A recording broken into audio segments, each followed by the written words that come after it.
Yeah, so the Darnell Nurse slash. I have a very, very simple take on all of this. I do too. Is it a dirty play by Darnell Nurse? Maybe. Okay. Sneaky. He knew what he was doing. When you chop a guy on top of the laces, you know where you are chopping him. Yeah. Okay. Was it a slashing penalty? Absolutely. It was called a slashing penalty in the moment. Yeah. Calling it a major and going to review it, I understand that decision perfectly. There's an injured player. You want to make sure that there was something you didn't miss. Also, upon first glance, I thought Roope Hintz grabbed the wrong leg. He did not. Okay, it's a chop on top of the boot. A player knows what he's doing. Darnell Nurse knows what he's doing. It was a very hard slash. It sucks that it hit him in a spot that obviously injured him and must have broken something in his foot. Mm-hmm. Very unfortunate outcome to see a guy get carried off, all of that. This stuff happens a lot. Every game. Every regular season, it happens. Every 5 minutes, this stuff is going down. Yeah, like maybe not that egregious, but like guys are taking whacks at each other all the time.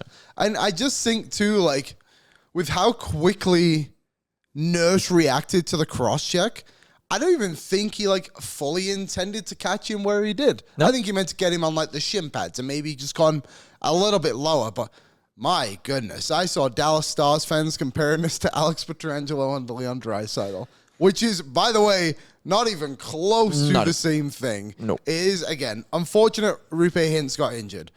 The fact that people were saying that this should have been a 5-minute major for the intent to injure and Roope Hintz got hurt. And I know what the rule is after seeing it. And I believe I knew it before as well. But I think Dave Jackson, who we've had on the show before, made a good point. It's like, it's kind of hard for the refs to determine. Like, I know he got carried off, but he could have been back like 2 minutes later. And then the refs are just like embarrassed by it. Yeah. Like, I think the refs made the right call as much as it obviously upset Stars fans. Pete DeBoer after the game. Yes. Dropped a line that was something along the lines of, I would love to see what the reaction was if that was Connor McDavid, implying that Connor McDavid gets some preferential treatment. Yes. Can I give you some stats? Please do. All right. So I looked at players in these playoffs who have played in at least 10 games. All right.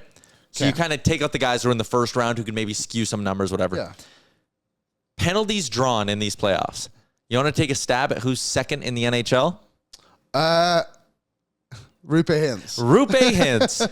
Should we find where Connor McDavid is? And let's go a step further. Let's do penalties drawn per 60 minutes on the ice, since Hintz and McDavid are on the ice a lot. So it would make sense if they're higher up the board. Okay. Penalties drawn per 60. We got Roope Hintz coming in at 7th. There is no Oiler above him on the list. The first Oiler comes in at 10th. It's actually Vasily Podkolzin.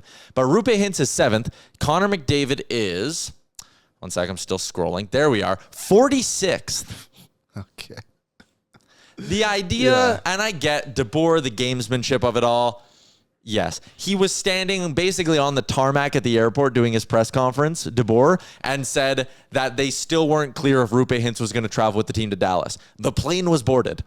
Yeah, like, we know, Pete. You know. The idea that Connor McDavid or Leon Draisaitl's 43rd on that list, gets some amount of preferential treatment is hilarious. And again, let's go through all the Dallas Stars players who are above McDavid and Draisaitl on the penalties drawn per 60 list.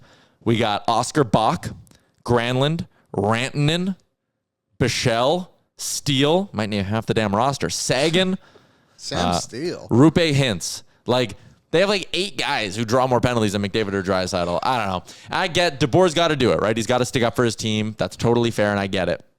But I don't know. It sucks. Totally Hintz got hurt. It sucks.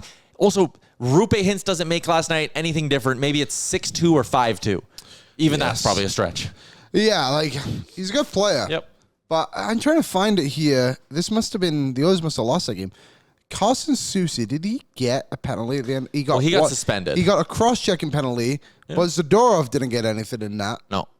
And I just think that, like, you're in the heat of the moment. I think Knobloch addressed it pretty well, too. He's like, whatever. Like, he just saw his player get hurt, but he actually corrected himself. Yeah. I don't know if you saw the Knobloch thing where he was just like, he was clearly going to say injured, and then he, like, stopped, and he's like, left the game. And I thought, oh, that's very good word. And what's up, Nation citizens? If you like that video, then you need to be subscribed to the Oilers Nation YouTube. Podcasts, live shows, exclusive interviews, and analysis. Everything you need from your favorite voices at Oilers Nation. And you don't want to miss any of it, so hammer that subscribe button.